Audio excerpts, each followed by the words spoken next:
آئی news کے لیے تعاون کیا ہے آئیڈیل موبائل نے. I have a vision. Do you?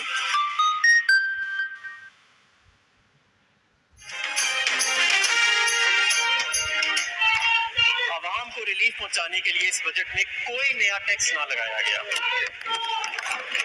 جناب اسپیکر، اس سال بجٹ میں عوام کو ریلیف پہنچانے کے لیے اس بجٹ میں کوئی نیا ٹیکس نہیں لگایا گیا.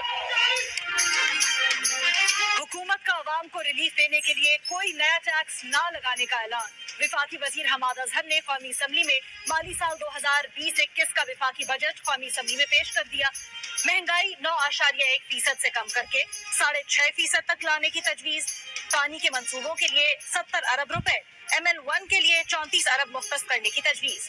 درآمدی سگریٹ پر ڈیوٹی 65% سے بڑھا کر 100% کرنے کی تجویز. آٹو، موٹر سائیکل، رکشا اور 200 cc موٹر سائیکل پر ایڈوانس ٹیکس نہیں لیا جائے گا. پاکستان میں تیار موبائل فون پر سیلز ٹیکس کم کرنے کی تجویز. کیفین والے مشروبات پر ٹیکس 13% سے بڑھا کر 25% کرنے کی تجویز.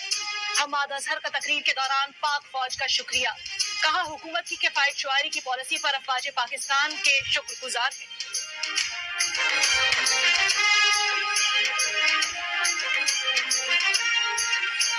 ہم افواج پاکستان کے بھی مشکور ہیں کہ انہوں نے حکومت کی کفایت شعاری کی کوششوں میں بھرپور تعاون کیا ہے. مالی سال 2020-21 کے وفاقی بجٹ میں کورونا اور دیگر آفات سے نمٹنے کے لیے 70 ارب روپے مختص کرنے کی تجویز. لاہور اور کراچی میں وفاق کے زیر انتظام سرکاری اسپتالوں کے لیے 13 ارب روپے اور فنکاروں کی مالی امداد کے لیے 1 ارب روپے مختص. اسمارٹ سکولز اور مدارس نظام میں اصلاحات کے لیے 5 ارب روپے. تعلیم کے شعبے میں جدت اور بہتری کے لیے 30 ارب روپے. تحقیقی اور ای شعبوں میں بہتری کے لیے 30 ارب روپے مختص کرنے کی تجویز. بجٹ میں عام خریدار کے لیے شناختی کارڈ کے بغیر خریداری کی حد 50,000 سے بڑھا کر 1 لاکھ روپے کرنے کی تجویز بھی شامل.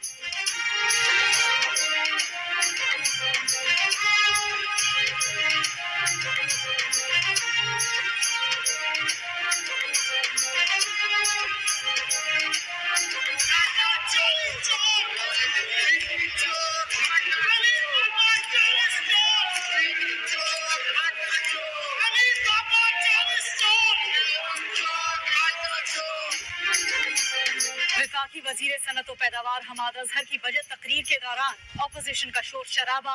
اسپیکر کے بار بار منع کرنے کے باوجود پلیکرڈز اٹھائے پیپلز پارٹی، نون لیگ اور MMA ارکان کبھی ڈیسک بجا کر کبھی نعرے لگا کر احتجاج کرتے رہے. اپوزیشن کے شور شرابے کے باوجود وفاقی وزیر نے اپنی تقریر جاری رکھی. حماد اظہر کی تقریر ختم ہونے سے پہلے اپوزیشن ارکان واک آؤٹ کرتے ہوئے اسمبلی ہال سے باہر چلے گئے.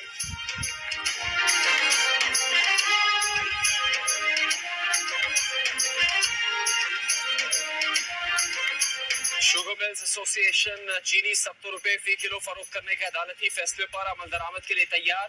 حکومت کو 60,000 ٹن چینی 70 روپے فی کلو پر اٹھانے اور عوام تک پہنچانے کے لیے اقدامات کی درخواست.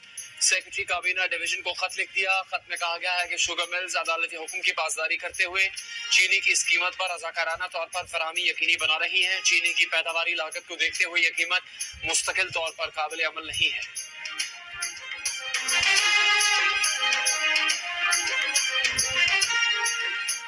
ملک بھر میں کورونا بے قابو.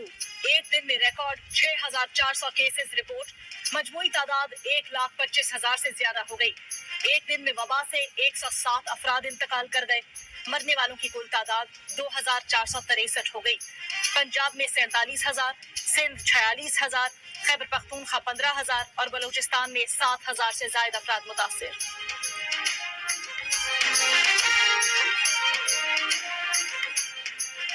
اور فیصل آباد کے سرکاری اسپتالوں کے مزید 50 ڈاکٹرز میں کرونا وائرس کی تصدیق. وبا میں مبتلا ڈاکٹرز کی تعداد 256 ہو گئی. جنرل سیکرٹری YDA فیصل آباد ڈاکٹر عدنان نے کہا ہے کہ حفاظتی کٹس اور ماسک نہ ملنے کے باعث ڈاکٹرز کرونا وائرس سے متاثر ہو رہے ہیں. الائڈ اور سول اسپتال میں مریضوں کے داخلے کے وقت SOPs کو بھی نظر انداز کیا گیا.